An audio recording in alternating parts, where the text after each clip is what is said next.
I waited for him for 4 years. 4 years of my life spent believing in a promise, in a hope that someone who was far away, serving, risking everything, would come back and everything would be perfect. I didn't even let myself think about anyone else. I didn't flirt, I didn't text, I didn't let feelings grow for anyone else. I kept telling myself over and over, he'll come. And then, everything will be fine. And yet, life has this cruel way of teaching you lessons. I never thought I could feel betrayal from someone I had already imagined a future with, someone I had invested years of loyalty and love into. I never imagined it would hurt like this. Because recently, I found out how naive I really was. I was scrolling through social media, as I often do when I'm alone, trying to distract myself from the constant ache of waiting. And there it was, a new account, and messages that made my chest tighten, my hand shake. He wasn't waiting for me, not really. He wasn't alone. He had created a whole new world online, looking for someone to fill the emptiness I thought only I could fill. Someone to share his loneliness. I can't even explain the wave of disbelief and pain I felt. I couldn't breathe. My heart felt like it had been hollowed out. 4 years, wasted on hope that didn't exist. I had been faithful. I had been patient. I had been everything I thought he deserved.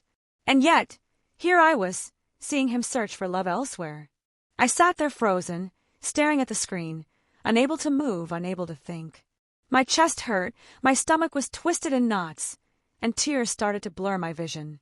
I kept rereading his messages, hoping it was some kind of mistake, some weird misunderstanding, but it wasn't. Every word screamed the truth I didn't want to believe. He was lonely, looking for someone to be with, and it wasn't me. I felt like my entire world had collapsed. Everything I had held on to for 4 years, the late-night calls, the letters, the promises, the dreams I had painted of our life together, felt meaningless. I had waited.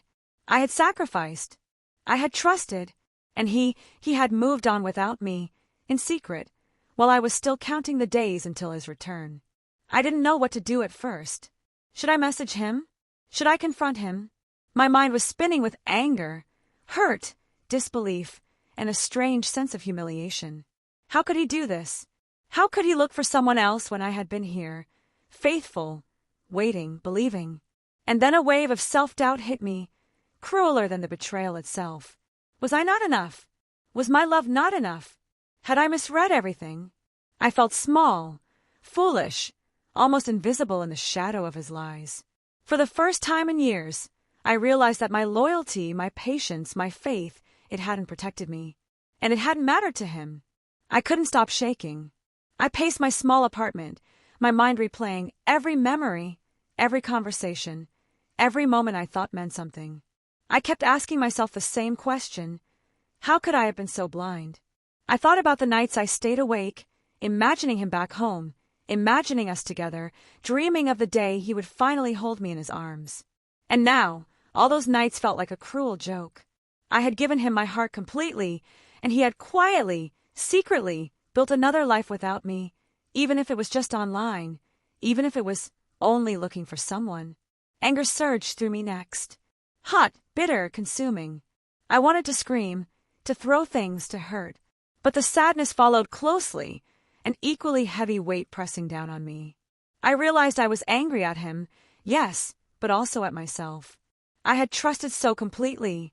I had been so faithful that I ignored my own life, my own needs, my own chance to feel something real in the present. And then the tears came. I sank onto the floor, curling into myself, and let it all out. The betrayal, the heartbreak, the loneliness I had ignored for 4 years because I was waiting. The truth hit me like a hammer. I had loved someone who wasn't capable of loving me back in the same way. I had to face the reality that he had changed, or maybe he had always been this way, and I just hadn't seen it.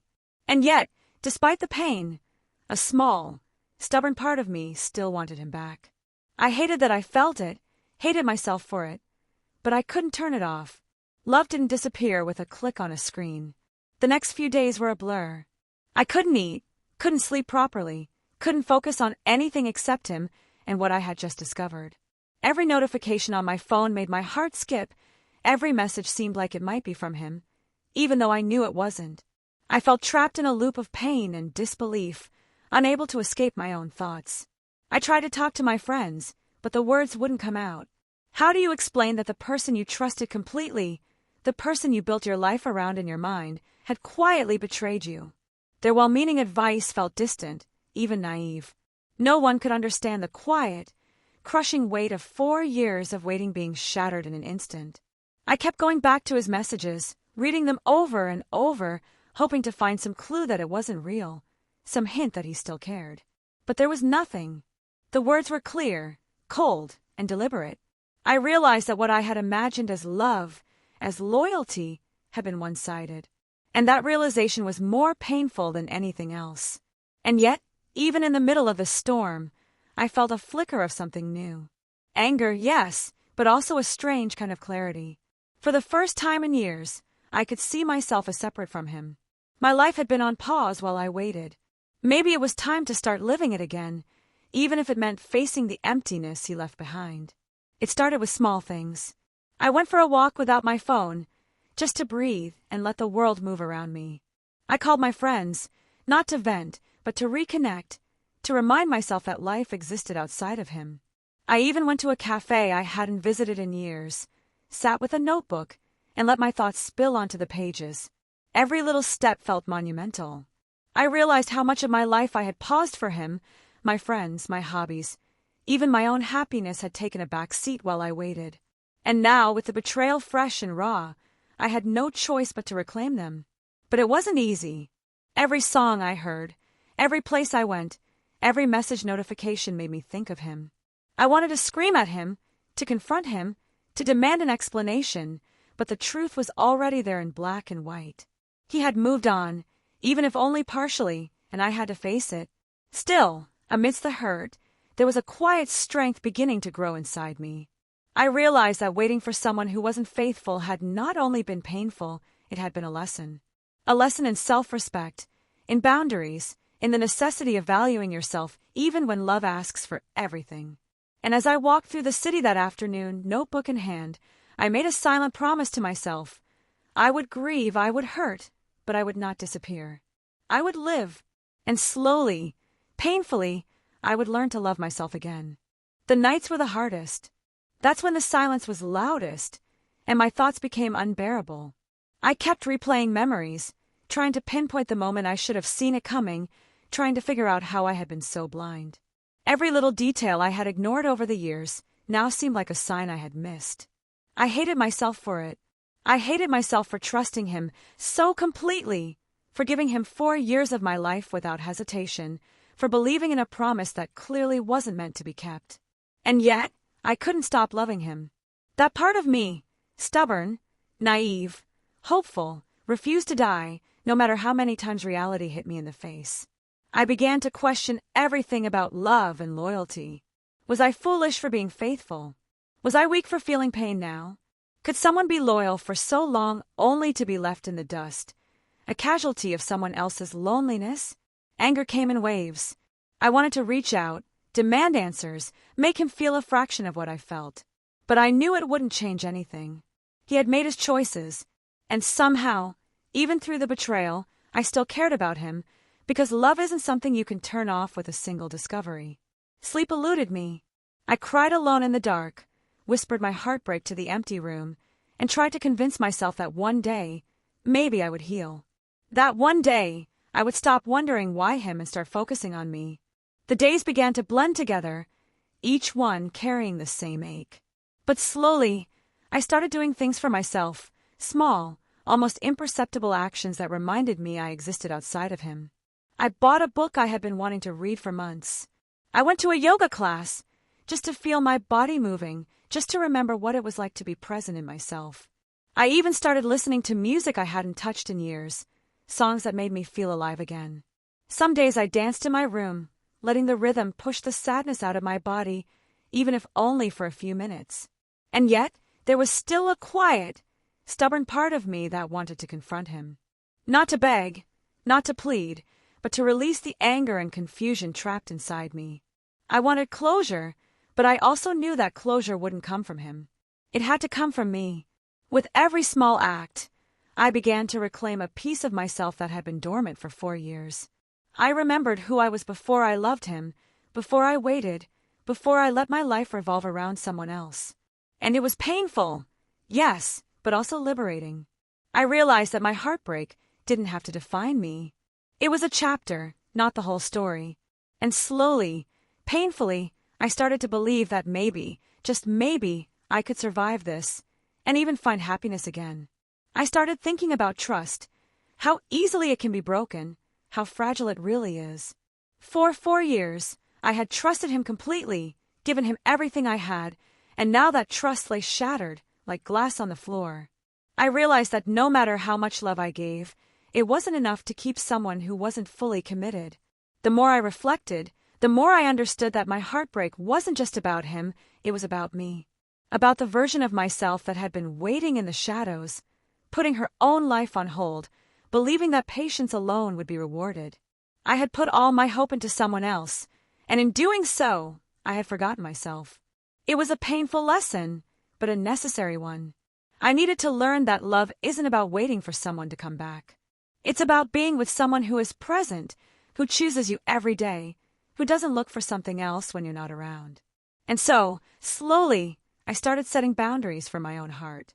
I promised myself I wouldn't let my love be taken for granted again. I wouldn't pause my life for someone who wasn't fully committed. I would love, but I would also protect myself.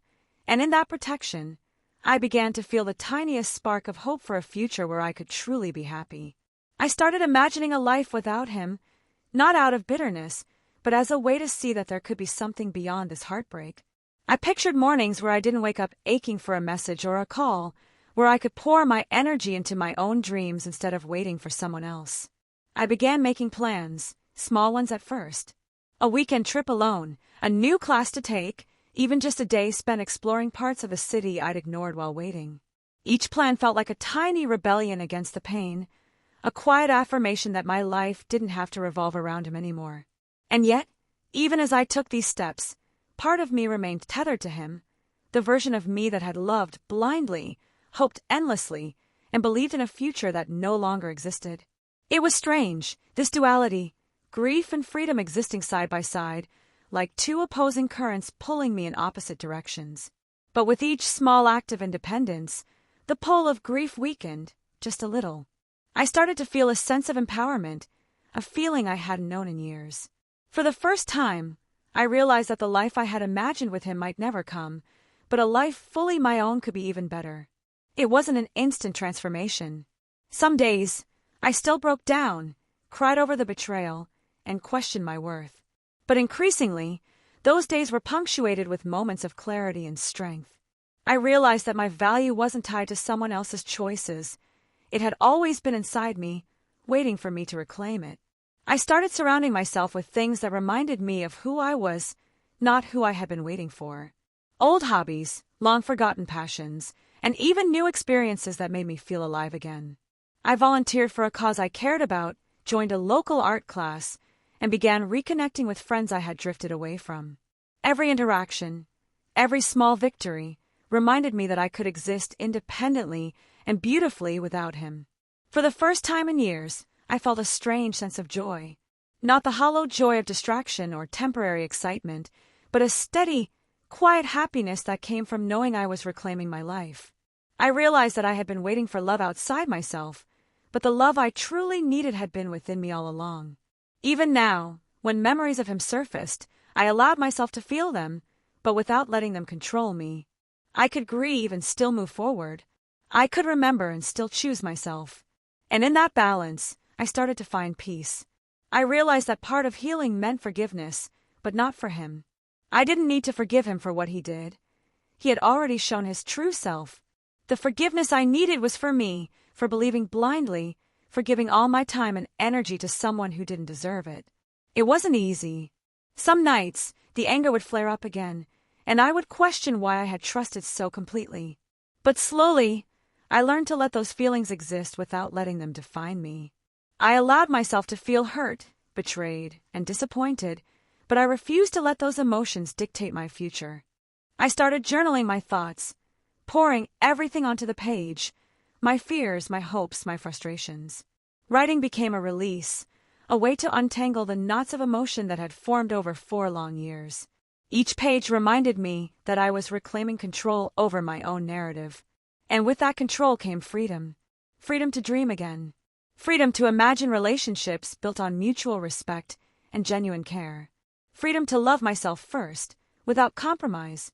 For the first time, I understood that my heart didn't have to be broken forever, that I could choose happiness, even after such a deep betrayal. I wasn't ready to jump into anything new, not yet. But I started opening myself to the possibility that love didn't have to hurt like it had before. I allowed myself to notice people again, to smile at strangers, to engage in conversations without fear or expectation. It was a small, almost imperceptible step, but it mattered. I even downloaded a dating app, not to immediately find someone, but to remind myself that the world hadn't ended because of one betrayal. Seeing profiles, reading messages, even laughing at silly bios made me realize that life still held potential for connection. And this time, I was in control.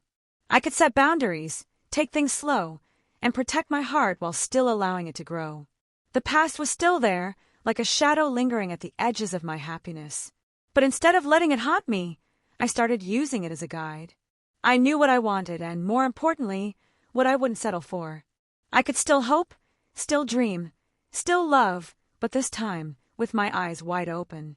And slowly, with each passing day, I felt lighter. The weight of betrayal, the grief, the 4 years of waiting, they no longer defined me. I was reclaiming my life, my heart, and my future. And for the first time in a long time, I could see myself truly thriving. As I grew stronger, I began noticing the subtle beauty of life I had ignored while waiting. Sunsets looked brighter, laughter sounded freer, and even ordinary days felt full of possibility. I started investing in myself, physically, emotionally, and mentally, and I could feel the change taking root. I met new people, not with the expectation of romance, but with curiosity and openness. Some became friends, some mere acquaintances, but each interaction reminded me that connection didn't have to come with pain. I could choose who deserved my trust, and I could walk away from anyone who didn't value me. For the first time, I realized that my worth was inherent. It wasn't contingent on someone else's love or validation. I had spent years believing my happiness depended on someone else, and now I understood that true happiness came from within. And in that clarity, I finally let go, not of the lessons, not of the love I had felt, but of the hold the past had on me. I was free to move forward, free to love again, and free to live fully, unburdened by the chains of misplaced loyalty. I began to see love differently, not as a rescue, not as something that would complete me, but as a partnership between equals. I understood that love should lift you up, not tie you down in expectation or betrayal. The pain I had endured became a guide, teaching me what to value, what to protect, and what to never compromise. I started dreaming again, not of a specific person, but of the life I wanted to create. Adventures, friendships, passions, and maybe, someday, love that was real and mutual. I allowed myself to imagine a future where my heart was respected, my feelings cherished, and my trust returned in full measure. Even in moments of loneliness, I didn't feel empty anymore. I felt whole. The heartbreak hadn't destroyed me. It had rebuilt me, piece by piece, stronger, wiser, and more self-aware. And for the first time in years, I believed that the best chapters of my life were still ahead, waiting for me to embrace them fully. And finally, I let go completely. Not of the memories. They would always be a part of me, but of the pain, the anger, and the false hope that had kept me frozen for so long. I didn't need him to validate my worth or my love. I had learned to stand on my own, to trust myself, and to protect my heart. I started planning trips, trying new hobbies, and investing in friendships that nourished me. I laughed freely again, cried when I needed to, and allowed myself to simply be. Life felt vivid and expansive, full of possibilities I hadn't allowed myself to see before. The heartbreak that had once felt like the end became the beginning. I realized that waiting for someone else had taught me how to truly wait for myself, to nurture, to love, and to grow. And now I was ready, not desperate, not searching, but open. Open to life, to love, and to a future that was entirely mine to create. For the first time in 4 years, I felt alive.